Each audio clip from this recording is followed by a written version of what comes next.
Bienvenidos a este nuevo ciclo Comunicándonos aquí en Diario Agroempresario. Hoy tenemos la oportunidad de charlar y dialogar con Jorge Solmi, quien es un dirigente de Federación Agraria Argentina, hoy director del Fondo de Garantías Bonaerenses, ex diputado provincial, ex vicepresidente de Federación Agraria, con importante trayectoria en el gremialismo, dirigente de Pergaminos, de la provincia de Buenos Aires. Jorge, gracias por estar aquí. Un gusto, José.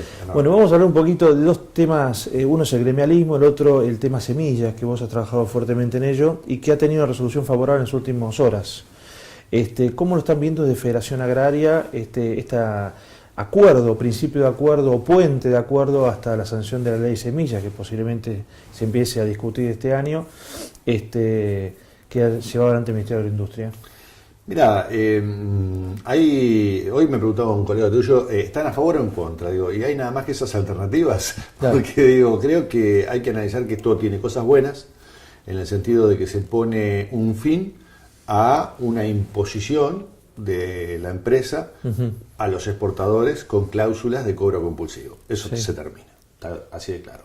Ahora, también otra cosa buena es que el Estado toma el control de la semilla. Hay una iniciativa de poner en funcionamiento el INASE muy en breve. El INASE fue sancionado en el 2005 y nunca tuvo directorio. Es decir, la ley dice que tiene que tener un directorio. Y del 2005 a la fecha, 11 años, no tenemos directorio. Dice que en breve va a estar el directorio. Y creemos nosotros, vos sabés que desde la Federación Agraria creemos en la presencia del Estado, no un Estado, digamos, empresario, pero sí un Estado que tiene que tener un rol de árbitro, y en ese sentido me parece que en eso es bueno. Ahora, como siempre decimos, al rengo se lo ve cuando camina, digamos, veamos cómo funciona. No soluciona el tema debe solucionarse con decisiones mayores. Nosotros tenemos un abuso de posición dominante, una denuncia de abuso de posición dominante presentada en la Comisión Nacional de Defensa de la Competencia. La sociedad rural también hizo lo mismo. Y eso no se ha resuelto. Me parece que el núcleo del tema es ese, como en tantos otros problemas que tenemos en el sector agropecuario, en leche, en cerdo, en aves, en producción de huevo y de carne de aviar.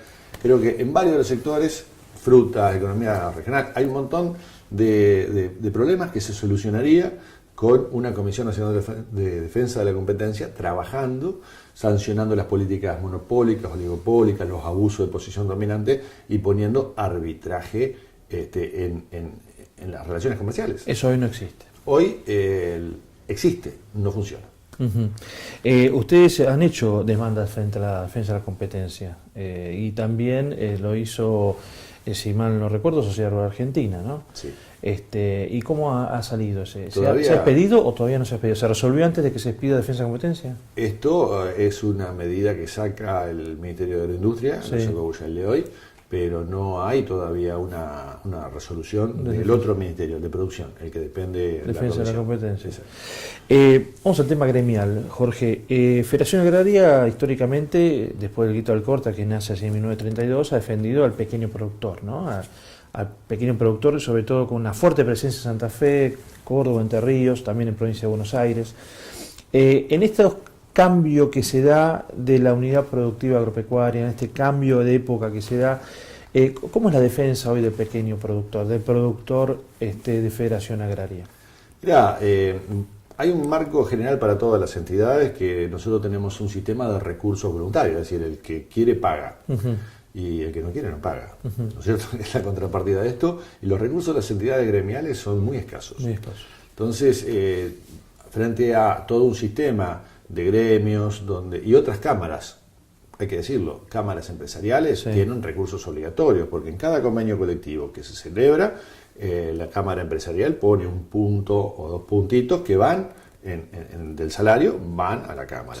Entonces, eso genera recursos. Y hay una desigualdad en eso. Por el otro lado, es un fenómeno que se da siempre. Cuando hay problemas económicos, hay desmovilización. Y lo primero que uno restringe, gastos, lo que piensa. Y bueno, el aporte de las entidades gremiales es uno de esos. Y la realidad es, nosotros nos financiábamos con servicios. En la época del gobierno anterior, servicios que nosotros prestamos, como la emisión de las cartas de porte, Sí. o la emisión de los certificados de depósito, ya no están más. Eso se hace hoy online, así que nosotros no vendemos más ese tipo de servicio, por lo tanto ahí estamos diferenciados.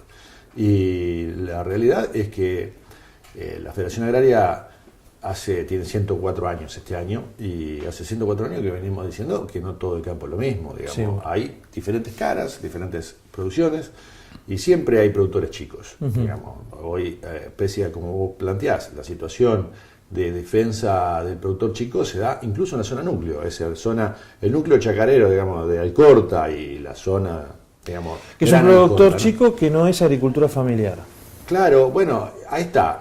Nosotros ¿Cuál es el decimos límite? que tiene que haber un concepto de agricultura familiar que tiene que ser inclusivo, digamos.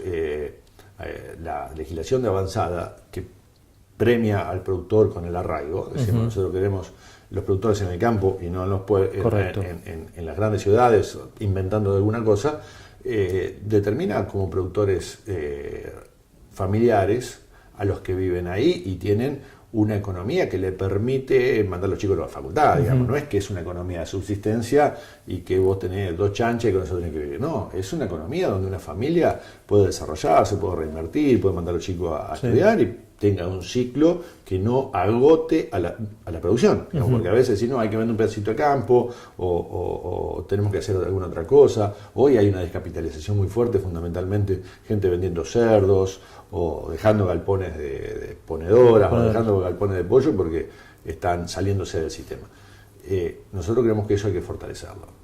Hoy estaba hablando con gente de Entre Ríos que vino, porque también paralelo a la reunión con la gobernadora había en la Comisión Nacional de Trabajadores se debatía la cuestión salarial avícola, y la gente de Entre Ríos no entiende por qué en la provincia de Buenos Aires nosotros nos cobran las mejoras que hacemos en el campo un impuesto adicional. Si vos tenés una casa en el campo, pagás más impuestos que si no lo tuvieras. Es decir, se grava al arraigo, se grava al agregado de valor. Y bueno, esas son las políticas que tenemos que revertir y esa es la representación gremial que tenemos que hacer. Ahora, eso no está en ninguna legislación, o sea, ese peso, esa fuerza que tiene el sector agropecuario de ocupar territorio, esa virtud geopolítica, ¿no?, que para un país tan grande como la Argentina, yo no lo veo en ninguna mesa de negociación. Digo, se pelean ecuaciones económicas, pero no que el productor ocupa territorio y hace patria, entre comillas, ¿no? La cuestión de la urgencia nos evita, nos impide avanzar sobre cuestiones estratégicas como la que vos planteás. Mirá, José, yo planteé hoy con la gobernadora un tema que parece menor en la conversación que uno habla, pero que es justamente esto. Hay productores que tienen empleados con 3 chicos y cerró la escuelita cercana a su campo y no pasa la combi para llevarlo a otra. Claro. Entonces, ¿eso qué hace esa gente? Se tiene que ir al pueblo. Sí, no es un tema ¿Y de menor. qué va a vivir? Entonces, las oportunidades para los que vivimos en el campo son cada vez menores. Digamos, yo vivía en el campo, me tuve que ir por una razón de salud de mis hijos que tenían un problema de respiratorio, no sé, tenía que salir de madrugada a un hospital y bueno, tenía la posibilidad de irme a alquilar una casa y me fui al pueblo. Pero esa se repite y esa situación es muy complicada para muchos y que te empieza a bajar los brazos. Y a eso sumale la inseguridad, sumale los cuadros, como decíamos, hoy vos tenés un crédito hipotecario para una vivienda urbana, pero no tenés el mismo crédito para una vivienda rural. Entonces, si vos tenés tus pibes que quieren ya instalarse en el campo y hacerse una casa, no pueden. Es decir, no tienen acceso a un crédito para eso. Jorge, mucho he hablado con técnicos del Ministerio de la Industria justamente sobre las políticas que están llevando adelante, y ellos hablan de que muchos productores han perdido escala y que no tienen competitividad y hay que contenerlo de alguna manera, pero que tienen que lograr competitividad o con asociativismo, o con compras comunitarias, o con ventas comunitarias, pero que en cierto sentido han perdido quedarse dentro de lo que es el negocio agropecuario. ¿Cómo lo ven ustedes? Me parece que la vimos la película, o sea, Caballo decía lo mismo. Es muy duro por ahí lo que digo, porque mucha gente quiere tener esperanza en esto, y yo creo que el deber de dar competitividad a un sector es un deber del Estado. No te puede mandar a Roland Garros con una paleta de pádel, tenía que mandar con una raqueta, por lo menos una raqueta de tenis, y después andá y jugá. Pero la competitividad consiste precisamente en lo que estábamos hablando, un esquema de cuadro tributario razonable que no tenemos, estamos una presión fiscal calculo que la mayor del mundo, digamos, no te lo puedo aseverar porque me falta estudiar alguna parte, pero la presión fiscal que tiene el sector agropecuario, fundamentalmente los pequeños y medianos productores, estimo que la mayor del mundo. Digamos. Nosotros, un pequeño y mediano productor hoy paga la misma ganancia. Y cuando te digo pequeño y mediano, te hablo de un tipo de 400 hectáreas en Pergamino, ¿no es cierto? Sí. Está pagando el 35% de ganancia ese o uno de 30 hectáreas, lo mismo que una gran empresa. O sea, no hay políticas específicas, entonces no hay competitividad. No hay un tipo de cambio competitivo, no hay competitividad. Tenemos el gasoil más caro de América, no hay competitividad. Tenemos un esquema de fletes que no existe en el mundo, no hay competitividad. Entonces, me parece que el asociativismo es ir con una curita a un tipo que sobrevivió de un terremoto. Entonces vos no podés solucionar el problema de Haití con aspirina. Ahora un pequeño productor, como mencionaba recién ahí, de Pergamino, un productor de 400 hectáreas. Y de 40 hay, Y quiere seguir siendo 40, productor, Pero suponte uno de 400 que puede tener un capital aproximado de casi 3 millones de dólares, o uno de 40 que puede tener un capital aproximado de 300.000, 400.000 dólares. Son empresarios, son pequeños empresarios. Ahora, cuando uno recorre, y vos sabés más que nadie, no tiene internalizado esto de ser empresario, no maneja herramientas financieras, información tranquilas afuera, están con todavía la mirada de productor. Ahí hay que hacer un clic cultural, ¿no? ¿Cómo lo ven ustedes en federaciones? No, yo creo que el clic cultural tiene que ser de quienes tengan responsabilidad de la política.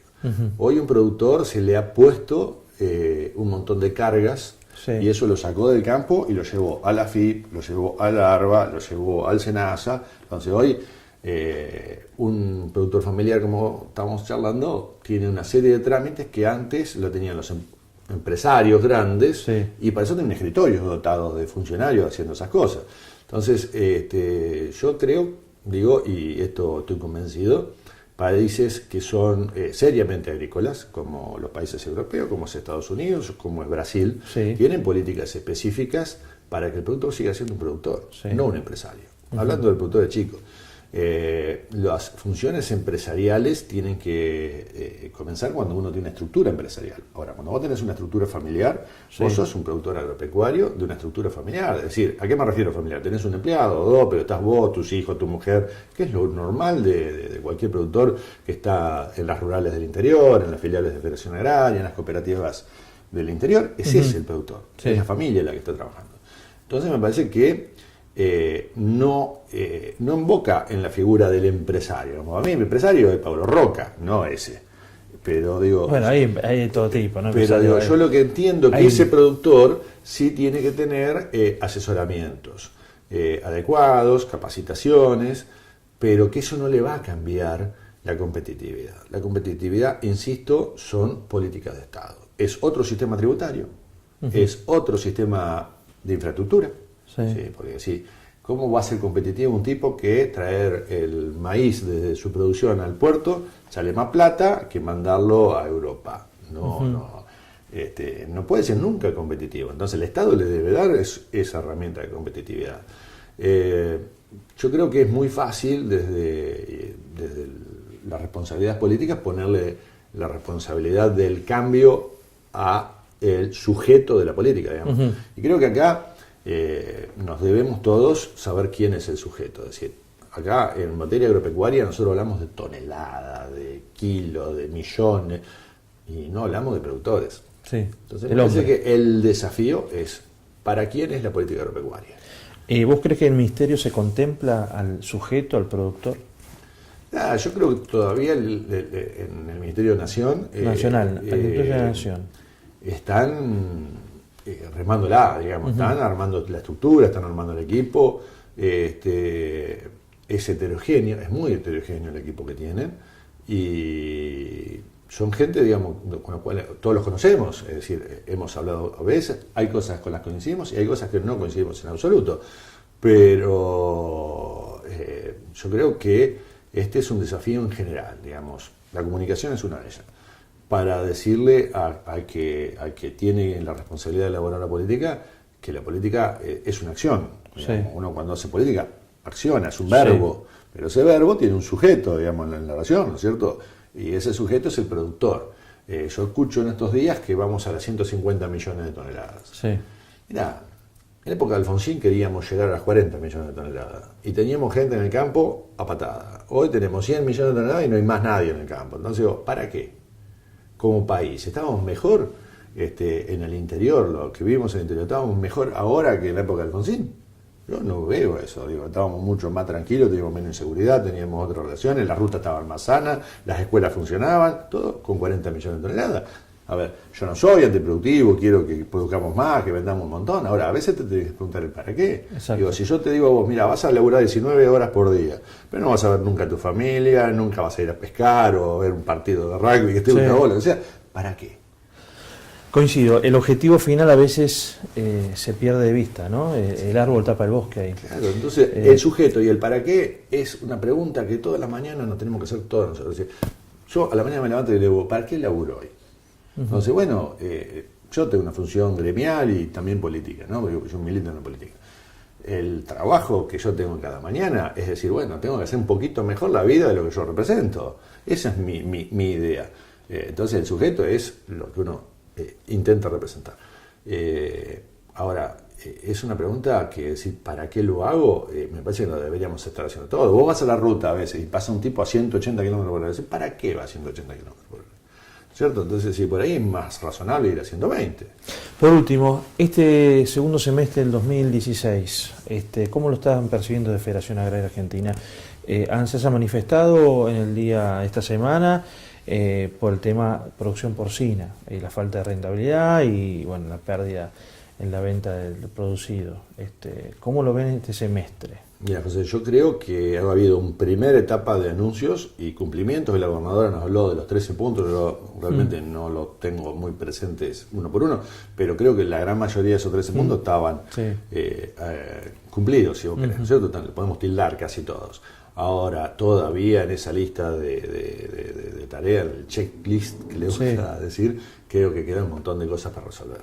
Y esas cosas para resolver, como decíamos recién, es cerdo, es leche, es economía regional, es fruta, digamos, hay un supermercado nacional con manzanas chilenas a la venta, mientras las manzanas nuestras las estamos tirando a la máquina. Entonces digo, nadie habla de cerrar mercado, digamos, pero a ver, en materia de cerdos, nosotros